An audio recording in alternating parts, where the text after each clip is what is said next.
Little Mermaid, the newest one. Heck yeah. I love it. It is so good. The greatest part in the Little Mermaid that I liked wasn't just my daughter being pumped on it beyond belief. She loves Little Mermaid. Yeah, she loves Little Mermaid. We talked about that at the Disney. But Little Mermaid is the father sacrificed himself for his daughter. So his daughter goes and does this witch hunt thing, takes on this curse, and then she gets, I never thought about that. You're right. At the end of the film, he's like. So you didn't watch the new one? I didn't watch the new one, but I remember the old one. Okay. He even went in and he just gave up his power for his daughter. That's what he did. He gave up his power for his daughter and full blown got it. And then his daughter went back and saved him, and then he got his power restored, and then he went and kicked some major butt. Yes, but it was so cool that Disney personified the dad sacrificing himself, and that was my coolest. It was so cool because I think as a father, that's what we would do in a heartbeat. But I think society, I might not do the nurture thing well. Yeah. But I would do that in a heartbeat. Yeah. I mean, I do that every day when I go to work, but I don't think kids understand that or see that enough to understand, what is dad sacrificing for this family? Yeah. They just only see what they can see in that moment. I think when they get older, your eyes open up, but I love that Disney did that. That's and it was dope. A great thing. And then I love that Disney had the actress for Little Mermaid was amazing. I loved it. Dude, I heard her voice. I was blown the flip away. Yeah. I haven't seen the movie, but once I heard her sing, I was like, snap. I mean, I loved all the characters. They did such a good job on the characters and all the voices they did. But yeah, the Little Mermaid itself was just beyond awesome. She was beautiful. It was great. Good job, Disney. I support that. I haven't seen it yet, but I already like what I hear. So the dad's up. This is the dad's up. We're giving the dad's thumbs up. Dad's up. Oh God.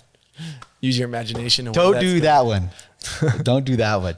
Spoiled kid, yes or no? What are your thoughts? No. No? See, I question this because I feel like God spoils me. I feel like God provides for me and does things for me beyond my imagination.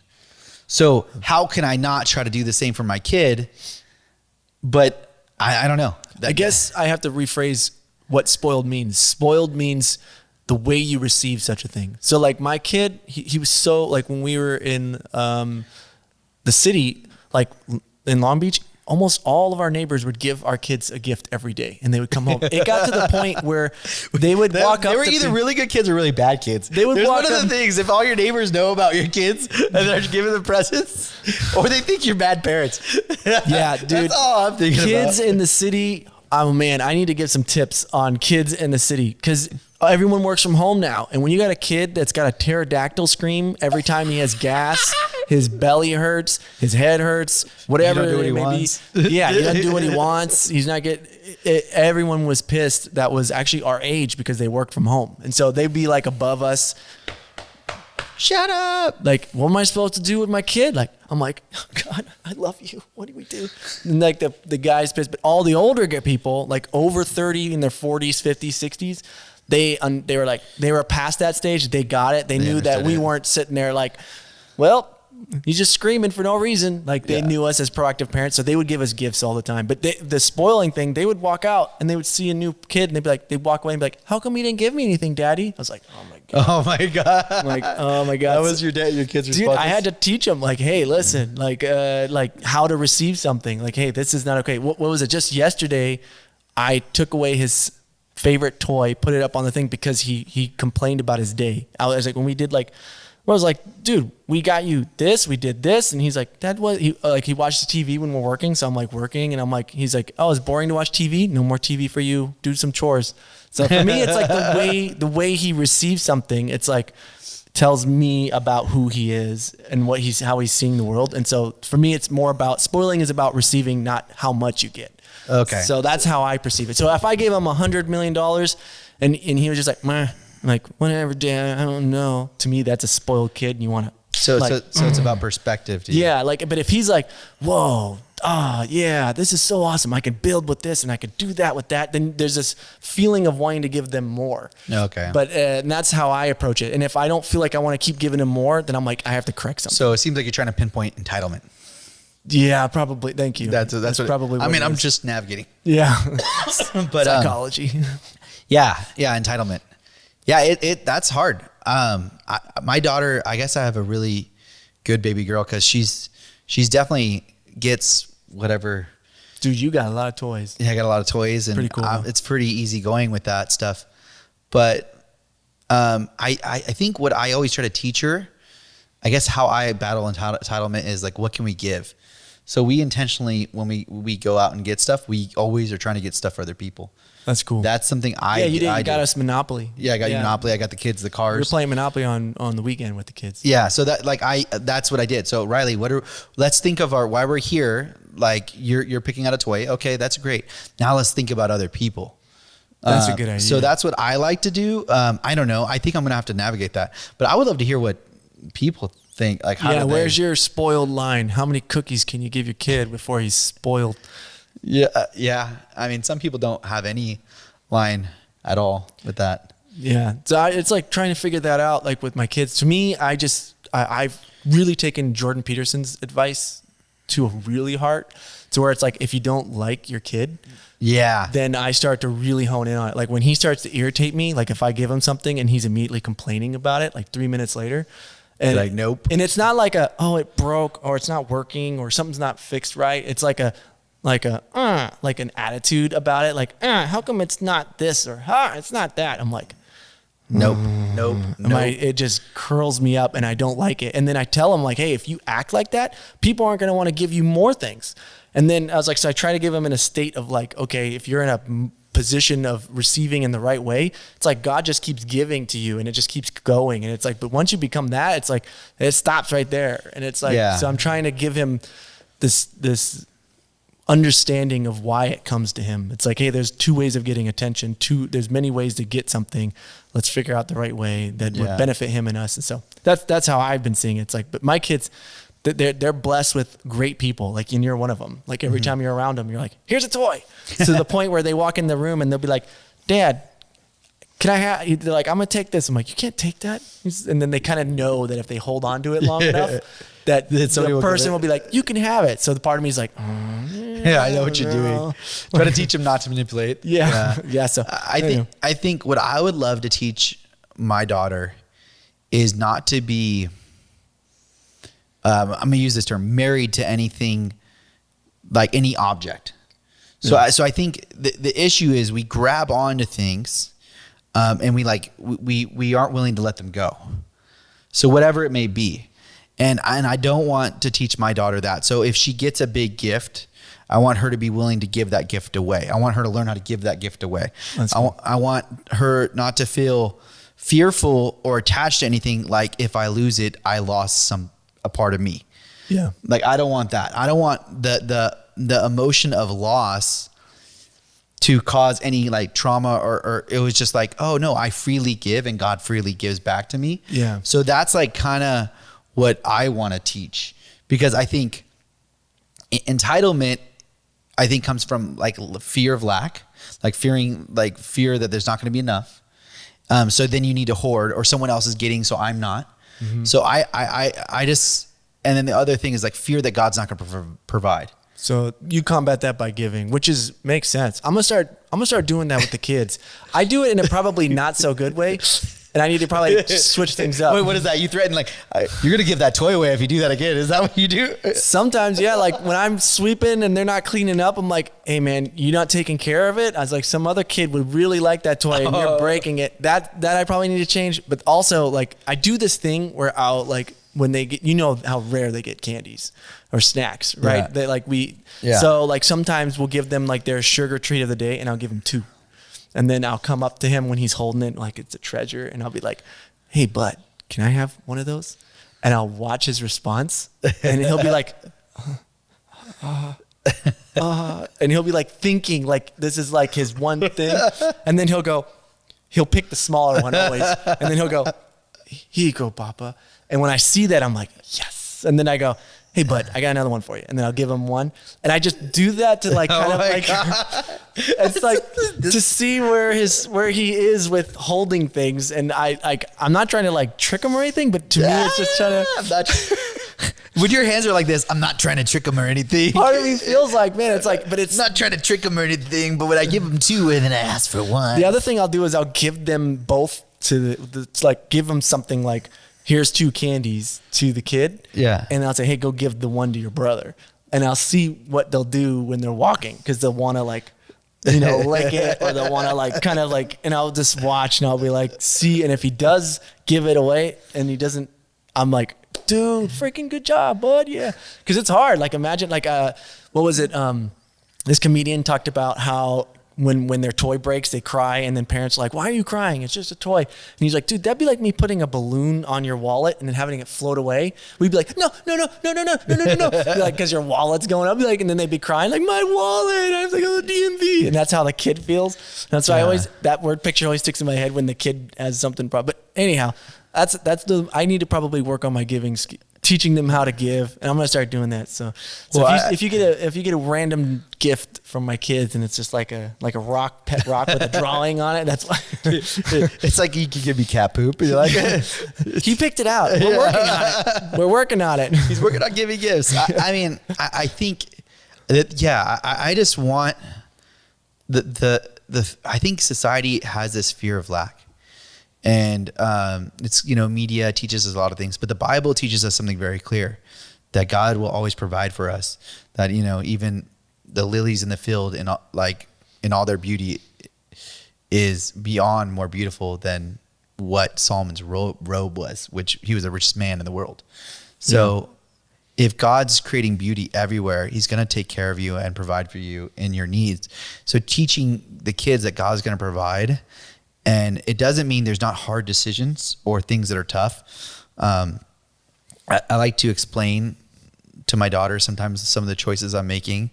Like, hey, I'm choosing to put our employees first, and it might affect our family, but I want to do what God's telling me, and that's important to me. And I try to tell her it's hard because she doesn't understand, but I want to tell her so she knows the choices I'm making now. So she can learn from them and understand what it looks like when she's older to make choices. Because I believe I'm very blessed in my life and in my businesses. But I think that seed was given to me by my parents, who gave. I see my parents give almost every type of item away, including property, to a church. I've seen my parents give like that. And when you see that, it's really powerful at a young age, because they just trusted God. And then I also saw them even sell their house and pack up and move into a little tiny house when I was in junior high, just because they were in the process of going through something. So I think there's something about when you trust the Lord and do that. And I really want to instill that into my daughter, and I want to instill that into everyone. Like that's why I even wrote the book, Jesus Said Go Start a Business. Yeah. That's why I wrote that book, is because I want people to go and trust God in whatever they're called to do. It doesn't have to be business. It has to be in every little calling, because it's either you believe it's real and it's what he says, or you don't. Yeah. And often, that's going to be put to the test, but what are you going to do? Yeah. Dude, it's a fine line. It's like trying to figure out how to not operate out of lack and try to see through that method. But part of me is like, so the real debate is, how do you get your kid to value something when they have it all the time? And so that's kind of where that kind of spoiling comes along. It's like, if you get this kid who's had everything all the time, they don't have the value of the cost of it. And at some point, to be real, you paid for that cost. You paid for that price, and you paid for that price to get. So it's like God paid that price for us. And so there's that fine line debate where it's like, how do you get them to value? So here's a good example in terms of Christianity. Like, Jesus paid the price on the cross. And my mom always had this cool analogy where she said, the church focuses so much on the cross, and it's a valid point. You have to go and look at the sacrifice that was made on our behalf. But it cost me almost my life to have you be born, you know? And I don't bring it before you every day going, hey, did you know that I almost died because you're born now? And I just want you to remember that, so you know the cost of what it was for you to be here. Yeah. And so she's like, but the reality of it is, for my heart, and I think it's the same, she told me for the same for God, is that she wants us to have an amazing, abundant life. Yeah. And so that's the risen part.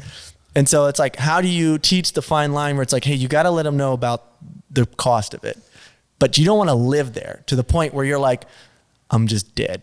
we're always dead. Yeah, I'm just going to die. You always got to work hard. Do you understand what that costs? Yeah, this costs. It's every dime is a penny, and every penny is nothing, and you're never going to make it. But then you're like, yeah, but there's the risen part. It's like the abundance part. It's the heaven part, and it's like, well, that's where we go. Well, how much can I believe in that, and how much is it real, and how much is it really real? Because he's a human, and then it's like those realms, and that same principles apply into almost everything in some aspects. Like, well, if I'm in this job, how long is it really going to last? When am I going to go? How much should I put away? How much should we focus on the lack part? And so, but when you give them toys like abundance, it's like like, how do you find that value? And they say, like, I mean, there was this debate I saw where they were talking about how kids who are most millionaires were coming from nothing because they value it. And the fear-driven thing was they did not want to live in that place ever again. And so, like, some of my friends, they're rich now because they never wanted to be poor. Because they felt poor. Well, and if you work hard enough in this country, you can become whatever you want. That's what's amazing. Gave them the drive to do it. But so it's like this fine line. But then again, like I always felt, it's like it took me 3 years to buy my first camera. Yeah. I had to work my ass off to get a freaking camera. And then sometimes I think about it, I'm like, it was only $4,000. Like now it's like, you look at my parents, I'm like, well, why didn't they just hand me that? I think that makes no sense. Why would they waste me? Like, why wouldn't they look at this kid hustling and grinding and go, swipe a card? Like, what the flip? Like right now, like, so for me, when I look at my kid, that's kind of how my brain thinks. It's like, okay, he's moving. Yeah, but you valued that camera more. I mean, yeah, I did. But that's also the fine line. It's like, well, I hustle. Dude, you know how much it hurt when my friend, and he knows who I'm talking about. What's up, dude? Like, I love him. He's one of my best friends. He's like, I think I'll buy all the camera gear I need. Just went out, got it all because his family had the money. They gave it to him, and he's like, he had all the cameras. And I remember just sitting there going, I worked so hard for this freaking lens, and I had the work, but he had the gear. And I just remember going, wow, that's like, it was so hard for me. Or I'd come here in LA, and then I'd have these LA kids go, yeah, I remember when I used to shoot on that camera. Now I got these Reds and stuff, and they'd be in their like $1 million home. I'm like, that's how it works. Daddy's money helps you get places. And so there's this like fine line where it takes you to one's point though, but look at the quality work, right? Yeah. Just you somebody had to hustle. who's had to work through it. I don't know. But so it's like, that's what I'm saying is like, part of me has a hint of resentment in it. It does. It's because you're like I'm being real, like, because I wanted to move faster, but no one helped me. And so like where it was like, and money would have helped a little bit. Like I wasn't asking for $1 million. But part of me looks back and it's like, shoot, if that was my son, like I wouldn't waited, and I wouldn't have, but my parents had the perspective of the value of the dollar. The more that they understand that, the more that they work with, the more that they can make with it. And then just like, so I appreciate it, but at the same time, it's like, how far do you take it? Because Steven Spielberg said, the more money you have, the lack of imagination you have. So he would talk about how basically when he would make films when he was a kid, that his imagination had to expand wider because he had only this much money to make. So what he would do with his bombs to make them is he would dig a hole, put a stick in the ground, and when the guy would run, he would jump on the stick and it would shoot the dirt in the air. And that's how he did it as a kid.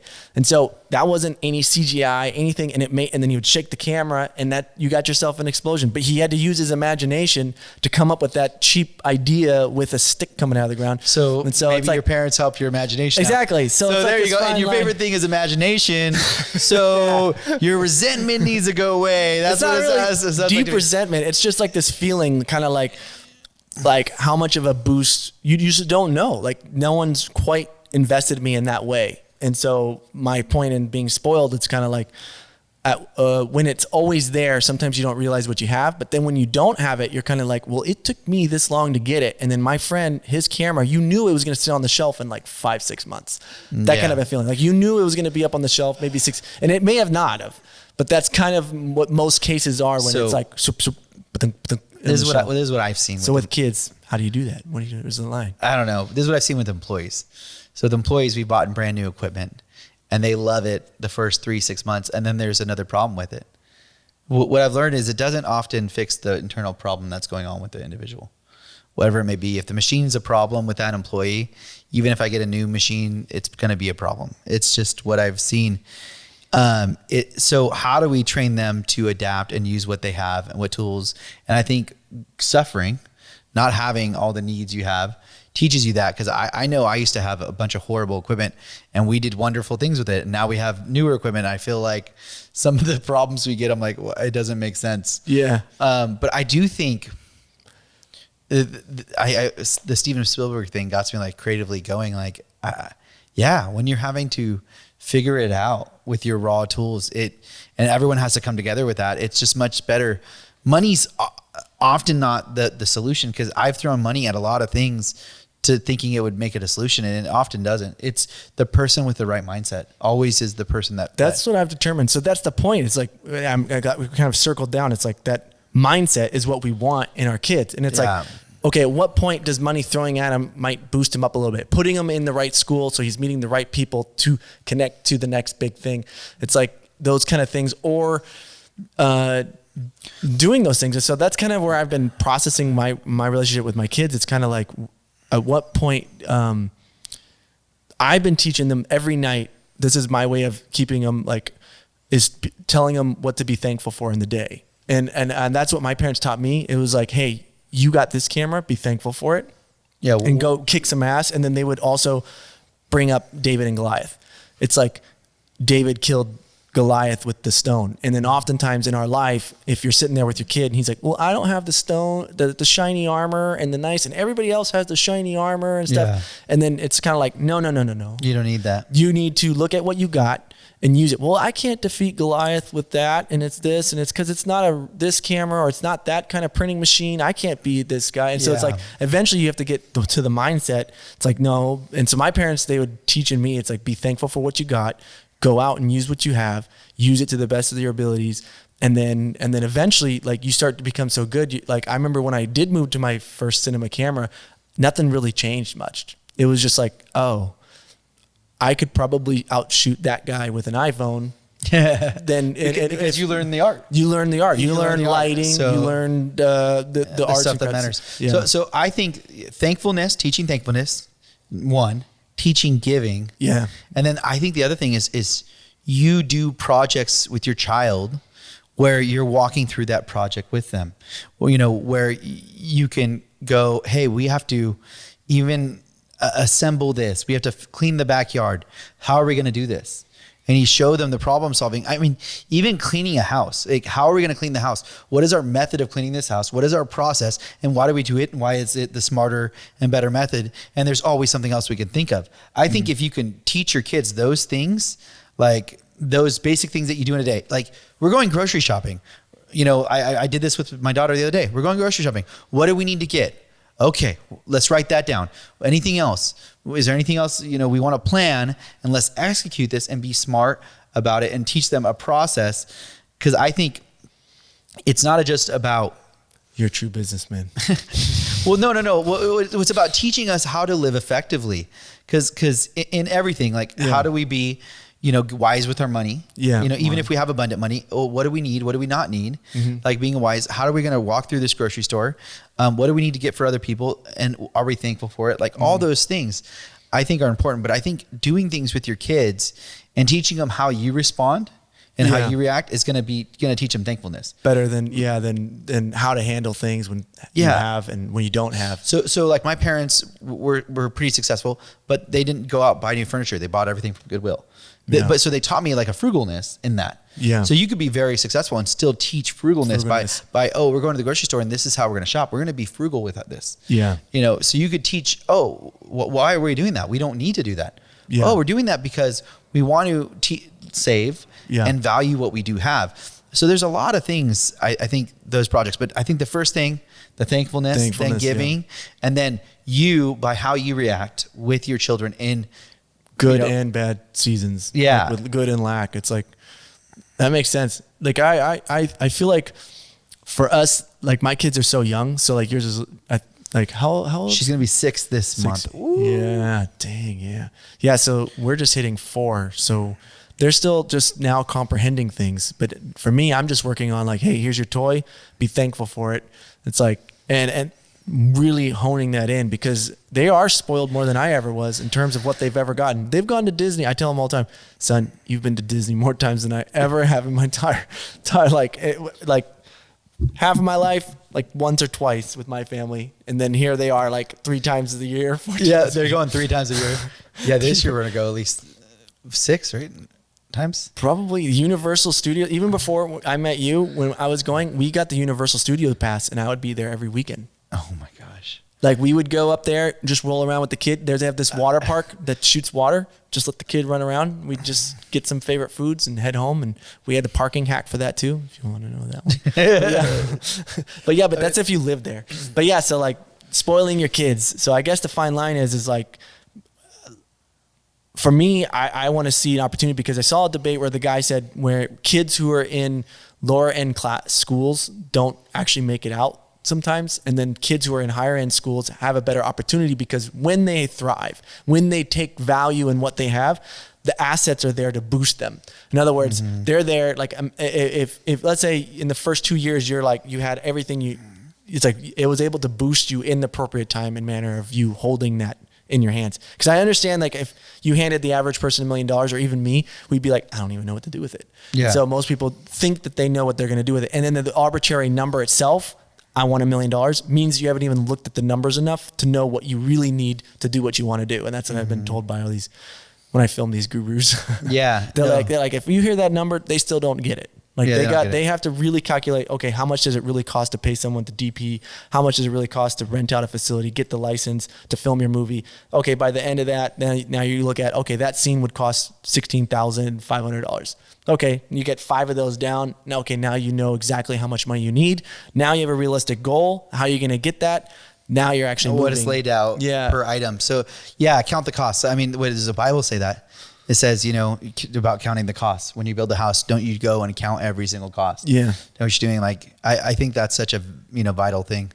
I know I have not done that in my life at times and it cost me. So definitely count the costs. Yeah. But for those that don't know, Sam owns like a massive business. First of all, a print company that prints all these awesome shirts. And then you employ over 200 employees. Mm-hmm. Then on top of that, he's been CEO and has funded the Anchored Music Company. I could keep going. I can't rattle off all the things he's done, writing books. So like his experience is huge. So he doesn't have just one kid. He has like 200. No, I mean, it's different. It's different. Daddy. It's different. Providing for people who work, that's different than a child. Yeah. Definitely. But you definitely, I think, you have to love people to do what I do. My business is very people oriented. So you have to love people and you have to sacrifice for them. But I think, I don't know, everything you do, if you bring Christ into it, you see why you do it and you see where Christ is in that action. So it's kind of cool. So, I mean, I'm thankful to be doing what I'm doing. I'm thankful that God gave me the opportunity to just say yes when he called me to something. Yeah. And I think so often in our lives, like how many people I've talked to, you've talked to, that are called to something. They know what they're called to, but they just won't do it.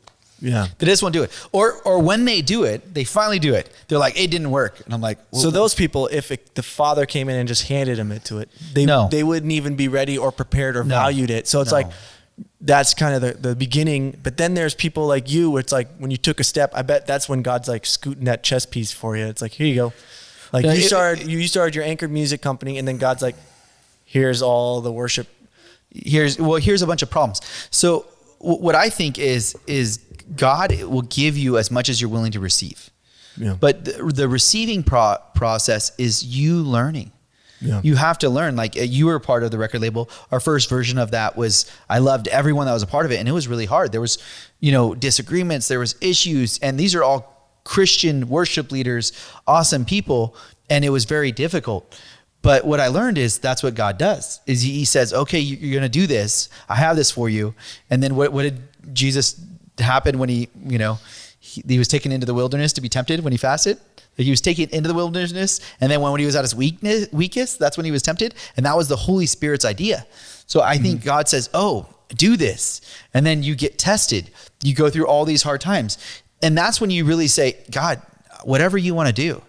I need to be teachable. I need to be learned right now in this moment. This is not about what I thought you were going to do when you said start a record label. This is not about what I thought you said when you said go start a business. This is not about what I think. This is about what do you think? And what do I need to learn in this moment? So whatever that may be, whatever God's calling you to, it might not look good. But if it doesn't look good, it's because it's not over. And it's also, what do you need to equip in you? Because where I am at in business today is a reflection of not God trying to, like, I think God was always trying to give me where I'm at, and he's trying to give me to the next step. It's what I was willing to carry and walk into and learn. Yeah. Because I've had to learn in so much suffering, but the suffering it was my own doing. It was my perception. It was my entitlement. It was not me understanding what God was doing. And if I would have just released it to him, I would have had a lot more joy in those processes. But we have to say yes and stop having our expectation on whatever we think it's supposed to look like. Yeah. So I think if God instills a vision in your heart, because he often does when you're a child.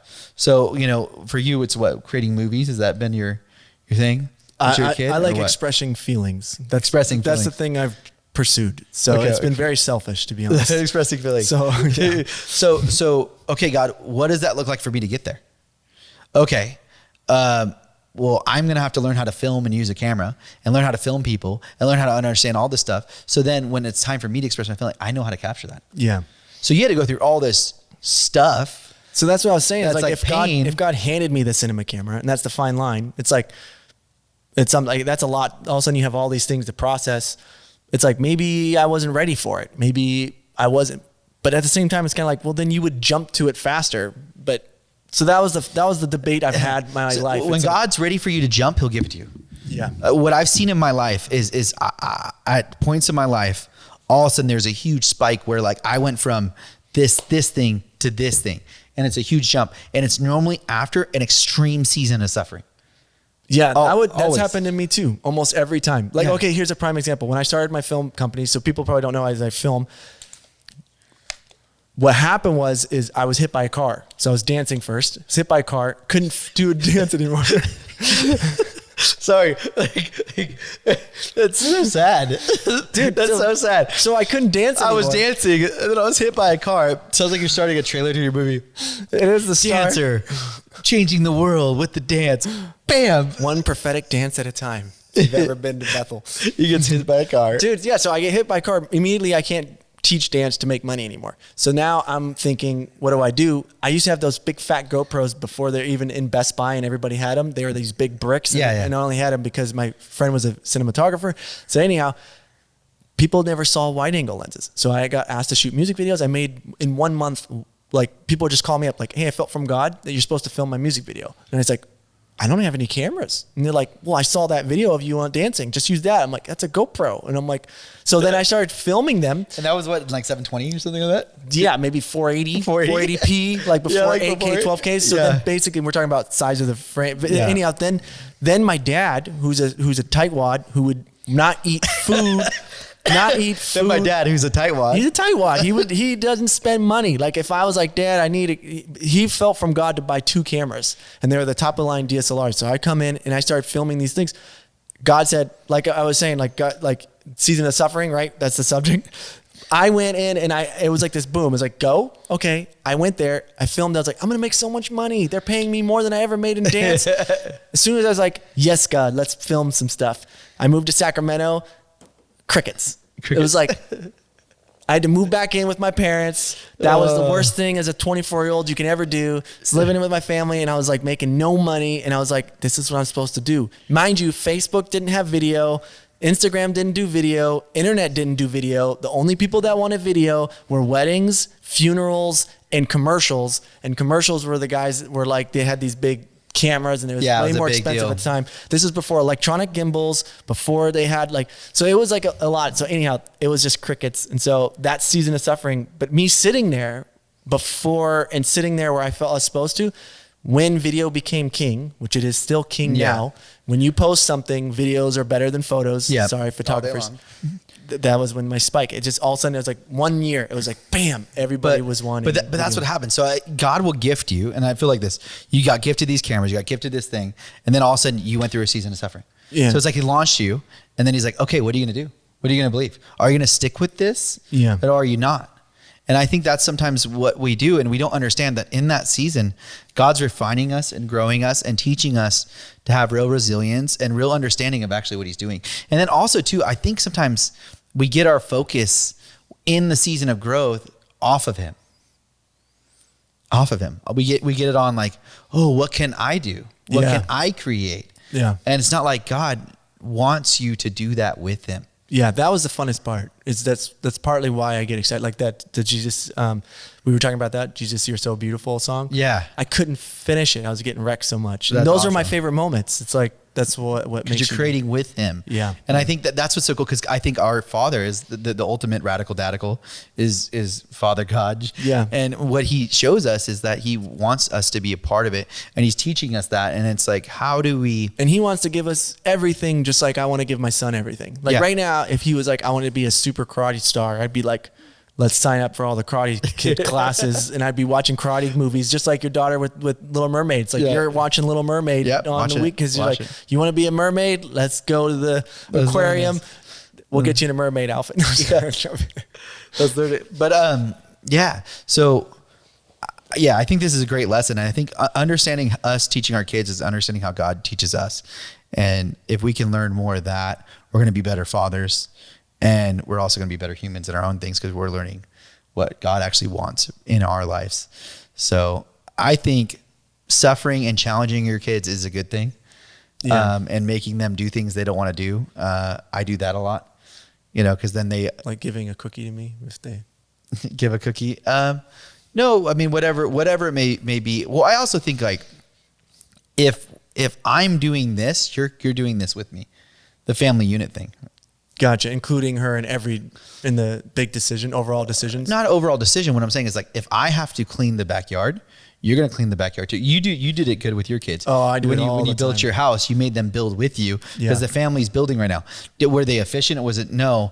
But what you're teaching them is this is discipline, and this is hard work, and there's a price to it. And it was more work. So I'd give them the mud, like to help mud or something, or paint, and it would be, if paint dries, it comes like thick little things. Oh, then you have to go back and sand it down. You're like, God, why did I do this? Yeah. But at the same time, you see the kids smiling. But yeah, to me, we just created a star system now with our kids, where it's like every time they do a chore with us, now they get a star, and the star represents 5 cents.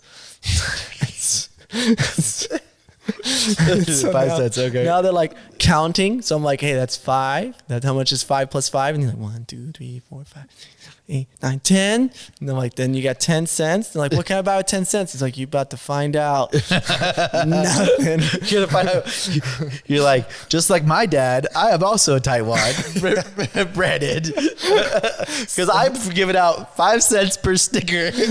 Oh my God. Okay. You are your father with that one. Just to give a perspective of how bad it was. Your dad would have gave 1 penny per sticker, or what? We had to get 14 stars, and 14 stars would give you $1.75. And you know what a star was? Mowing the lawn. Do you know how much work that is? That's why I'm a hard worker today, because apparently my parents didn't give me the value of the dollar. They gave me the value of the freaking penny. It's like, so I was like, by the time I was like saved up, I would go to my neighbor's house, kids, and they'd be throwing their Power Rangers up in the air, and then like seeing it, and then they'd be putting firecrackers in their chest, and then exploding them. And I was like, in my head, I was like, I had to work 3 months for that toy. And they're just like, my dad will give me like 5 more. I'll just ask for them. I'm like, could you give me that one and not explode its head, please?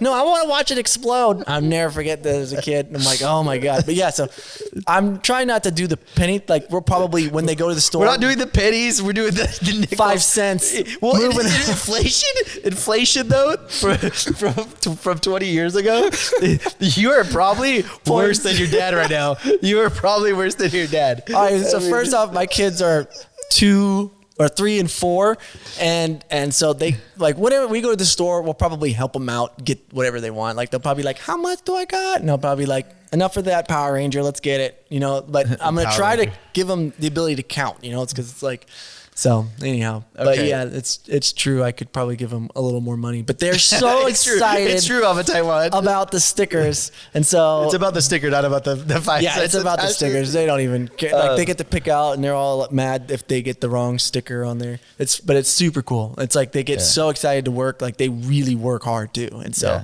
I make my daughter come to work on Saturdays. I always have, ever since she was little, and she doesn't want to, but I try to make her come, because I want her to understand, like, first of all, I want her to see what I do all day. And I want her to see, like, oh, Sam, like, dad's not just going away for Yeah. no reason. See you Like, later, kid. yeah, it's like no, there's a responsibility there. Oh, people are coming and talking to my dad. He has to get this stuff done. Yeah. You know, and it's Saturdays, so it's the easiest day of work. Yeah. But she, you know, it's how do we do this? Not everyone Yeah. gets that, you know, but how do we do this right? How do you include But it? I first thing I don't think's right is never give out a nickel for one sticker. Like, How much would you give? We don't want to spoil our kids, Sam. but we actually want them to learn how to use money, not pennies. Like, When they get older, we'll give him more money. But right now, they're like 3 and they don't even know what it. Dude, this is literally what he goes. Daddy, I got $5,000, and he's got like 2 quarters, and you're like, no, that's 5. Yeah, it's 5 cents, buddy. I've already told you this 16 times. So, is that you or is that your Chinese wife? Oh, doing the stickers or the voice? No, your Chinese wife doing the 5 cents. That's me. Does she say like, because your wife would give more than you? I don't know. She's really wanting them to know, like, hey, like the Santa Claus thing. Like, okay, my wife didn't celebrate Christmas. So Okay. the fact that Christmas came around and we're like, presents for everyone here, and there's like trees under there, and the fact that she didn't get credit for buying the kids the presents, Santa and did? working really She's hard, really and Santa upset did, about that? she hated that. And I was like, Berlin, like this is like the way we do it in America. It's freaking awesome. When I was a kid, it was like magic. And she's like, yeah, but it's a lie. And I'm like, she's like, these kids don't know that thing cost me this much of my check. And then he gets all the credit. I'm like, they knew when I was a kid, we just played along and it was fun. It was like we knew my parents were paying for it. It was just like this. It was like Disneyland in your home. It was fun. It was like, I love cultures though. Yeah. Because I love like that. That's cool. That's what I was just thinking. Like Berlin would be like, hey, 5 cents. You know what that will get you in China? she does do that. So here's what we had to compromise at. Okay. We had to, just to end here, we had to tell, to compromise with my wife, so Santa Claus getting all the, we had to tell the kids that we paid Santa to get all the presents. To compromise So with my Chinese wife. we We did- had to tell her like, whoa, we gave Santa the money to buy all the gifts for presents you. to come here, and then because then Berlin would be like, well, how come the poor kids didn't get all the presents? And so I'll be like, oh God, Berlin, like, they're just kids, just let them get the presents. Oh my gosh. But yeah, to her, it took 2-3 years for her to understand Christmas and the value of it in my life, because I was like, you gotta know, because to her it was like spoiling them, and so we worked on it, and we have our system, and she values it now. That's awesome being married to someone in a different culture because you got those challenges. Yeah. Because it's only going to benefit your kids. Yeah, Like it's seeing the differences and people that like, and working it out and seeing Jordan Peterson used to say, let them see you work out your problems. Yeah. And so we work it out, but obviously they're only 3 and 4. So, but that's so awesome. So, mommy and daddy paid Santa to bring the Christmas.